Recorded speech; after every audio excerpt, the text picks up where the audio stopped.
Welcome to another episode of the brand called You, a podcast and podcast show that brings you leadership lessons, knowledge, experience, and wisdom from thousands of successful individuals from around the world.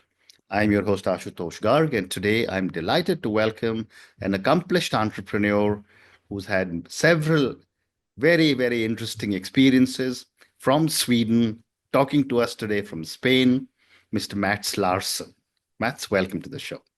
Thank you so much. I'm Matt, delighted to be here. This is incredible. Wow. thank you. I'm happy Matt to be is, in his own words, a mission maker. He's a from vision to mission specialist.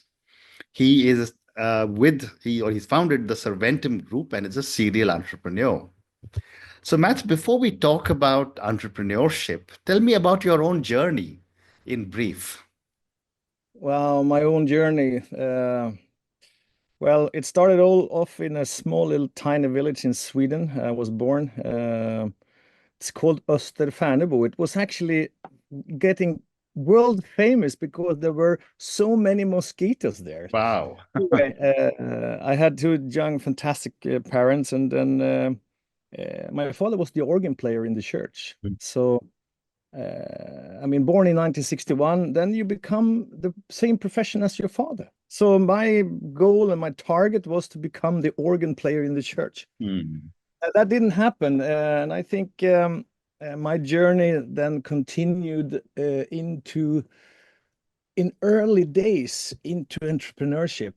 My parents, they were running a swimming school in the and there I was running the small kiosk when I was like 10, selling ice cream. And I think there it all started. So when I quit school, college, I decided to go abroad. I wanted to become a ski instructor because I was skiing all the time with my parents and my sister, my little sister Åsa. Ended up in Spain. Unfortunately, because I wanted to go skiing, and I ended up in Canary Islands as a tour rep, because that was one of the things that you really needed to pass by before getting a position in Sportresa, which was the big, agency with skiing in the Alps. And I think there I found a little bit my world. I came into tourism, hotel business. I made my career in a tour operator called the Fritidsresor, which is now the TUI Group. I'm the proud founder of Bamseklubben, which is the children's club Wow. in that brand, and I think they are quite happy about that brand. Wanted to continue my life in hotel business, so I applied and I tried to find a financiation or to get into one of the famous schools in Switzerland. That time I had 70 euros a month in salary. Wow. That was a lot of money, It was really difficult. So you really had to find your way of making some extra money all around. But then I was approached by a German, Mr. Krulich, and he said, "Listen, I heard you wanted to go to hotel management school in Switzerland. I think it's a bad idea," said, "because I can offer you the marketing manager position here in my 4-star hotel." So that's where my hotel business sort of experience started, and also getting very seriously into leadership. I was at that time 24, 25 years old. And suddenly came into a position of running a hotel chain together with, of course, a team of leaders and very nice Fascinating. Yeah. staff.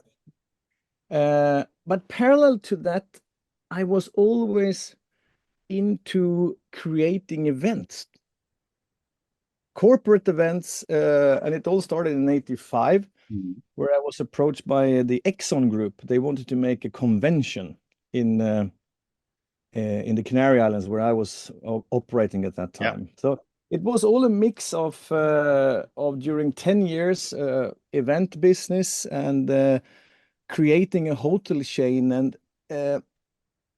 I think there I found also my way of being And that's why it all ended up in a mission maker situation, because it is important for me, and I think I'm quite good at it, to you listen to a vision, you hear somebody, it could be a corporate CEO that has a vision of his company, but then you need to take it down to a mission.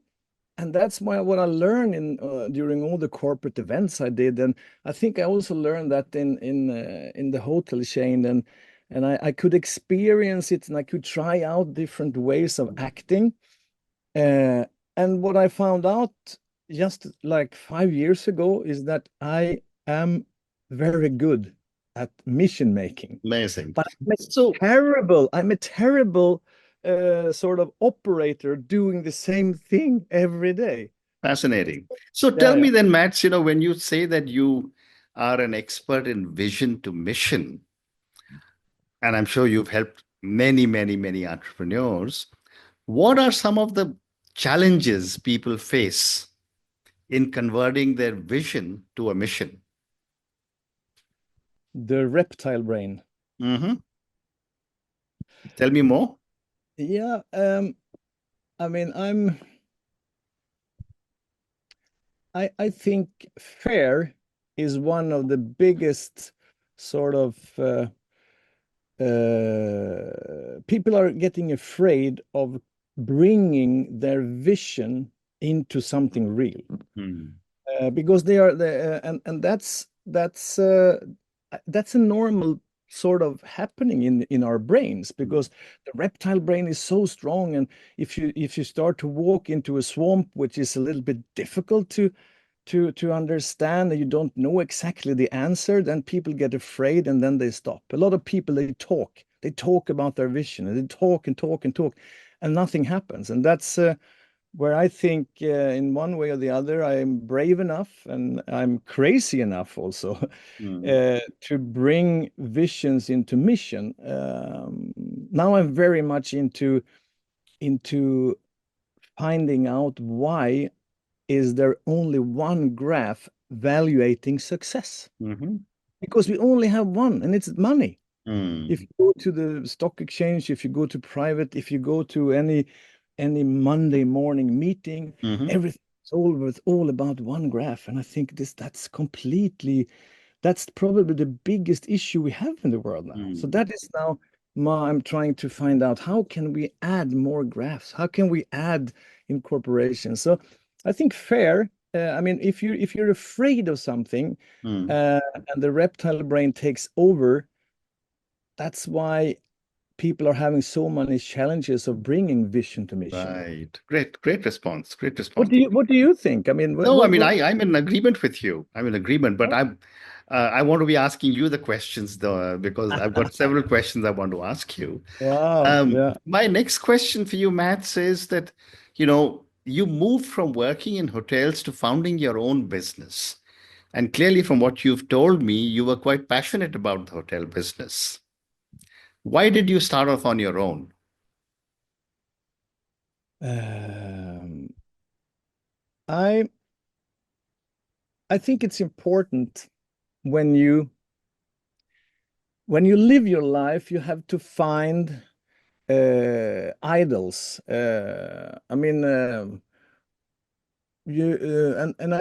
that's why I started to think about building up my own business, and money has never been my target. It has been creating services and creating things that could help people to do better things. Hmm. And that's why I'm not very rich. I mean, I'm because money, but I think the reason I went from being an employee in a hotel chain was because of that, because I saw these Richard Bransons, and I saw these idols even in the music business. I love music. I Hmm. love listening to music. Now I'm really much into Lady Gaga and Bruno Mars. Hmm. Their beautiful song that they launched a couple of months ago. Hmm.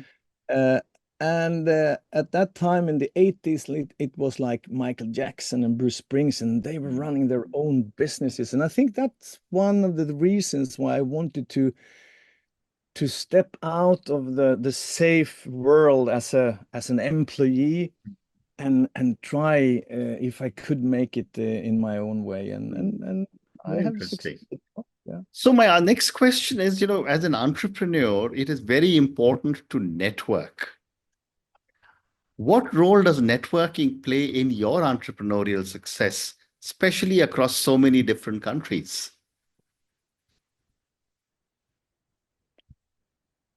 Quite,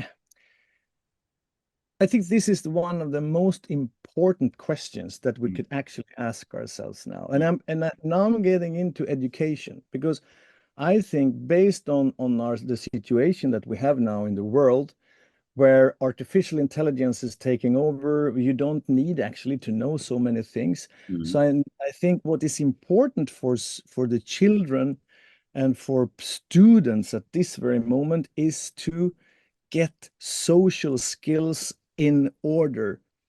They, the networking part of being an entrepreneur is to me the most important thing. mm, And I learned and in Spain at that time when I was there during the 80s, it was the most important thing. You needed to be connected with the right people in order to create some kind of a mission.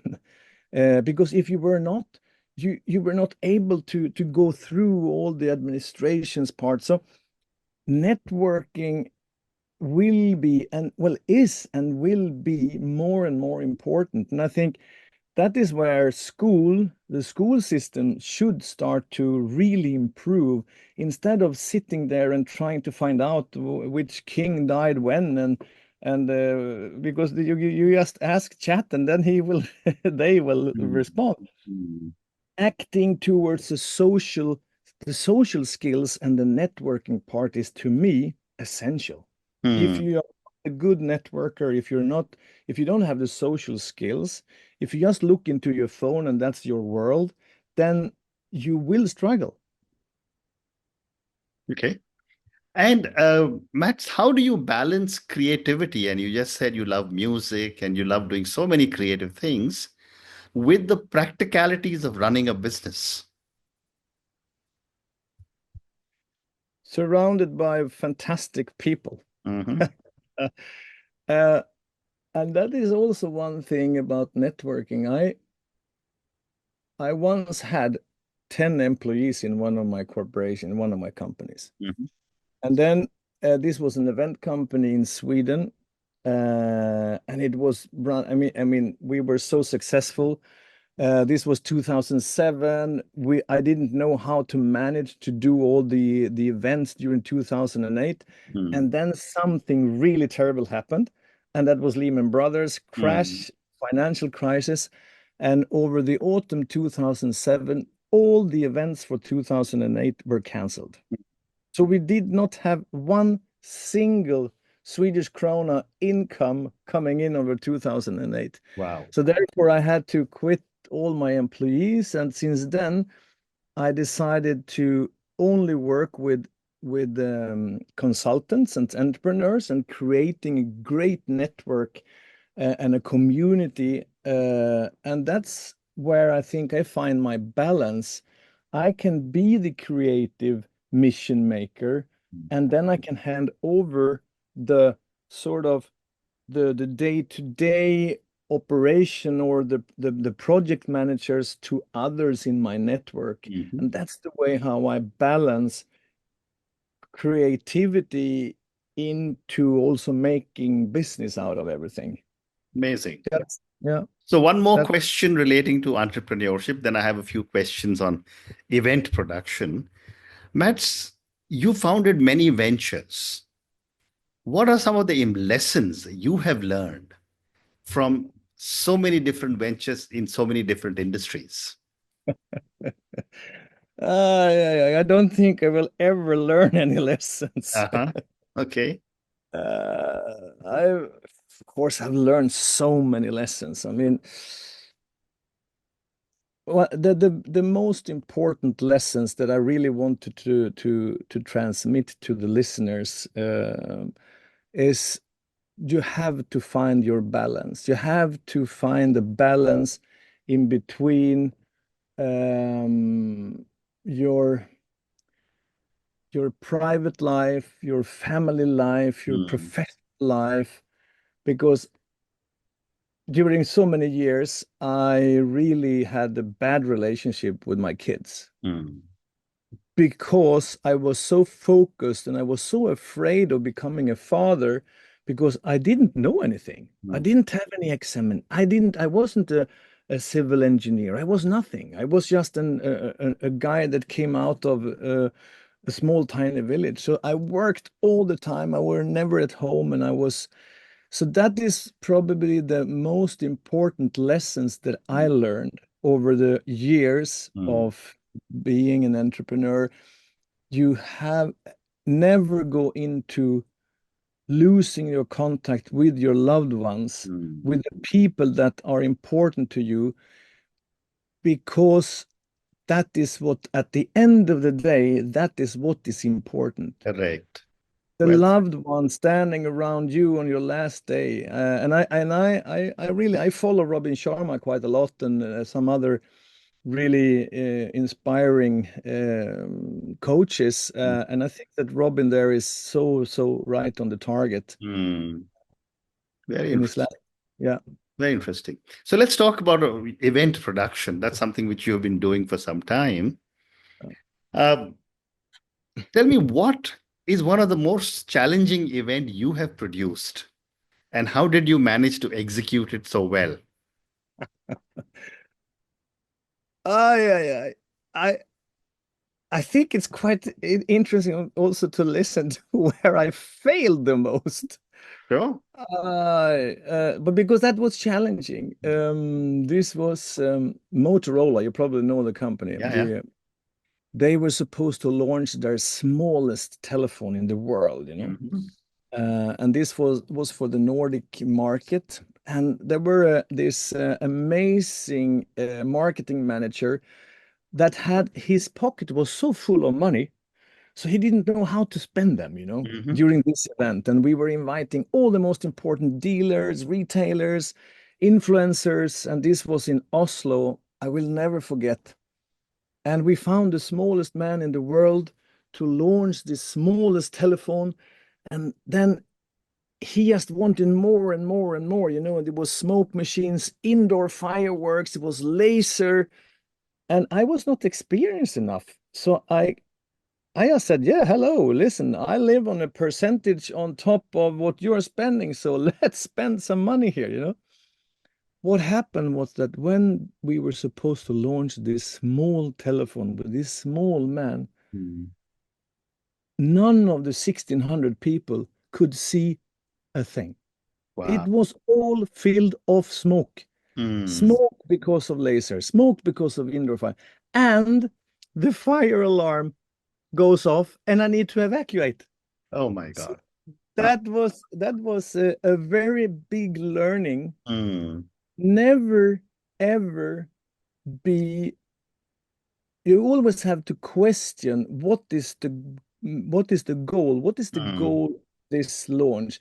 What do we really need to know? And not the money, because here we failed completely. So that was a big learning, that even if you are you if even if you have so much money that you don't know what, I mean, you don't Correct. know how to spend it, don't do it. You have to think. You have to really think, what does this corporation or this organization really want? And that was one thing that I really would like to transmit also when I was approached by the Inner Development Goal organization, and they asked me if I could help them to create their summits. Mm. Uh, and I understood quite early what the Inner Development Goal was supposed to be. And I think it's such an amazing organization. It's a non-profit and it's all around the world already after 3.5 years. And I knew that if this should be a global movement, and if this starts in Stockholm, Sweden, we need to find a location that a lot of people in the globe knows about. And the Nobel Prize ceremony is always held in the concert hall in Yeah. Stockholm. Yeah. So I managed to open that up for this special summit, and I think that was probably one of the reasons why it really became so famous in such a short time. So I'm very proud of that. Very proud. Fascinating. Fascinating. So I have time for just one more question for you, Mats. Given all the work that you've done in event production and given the onset of so much technology in all our lives, what are some emerging trends in event production that you are looking forward to? The emerging trends,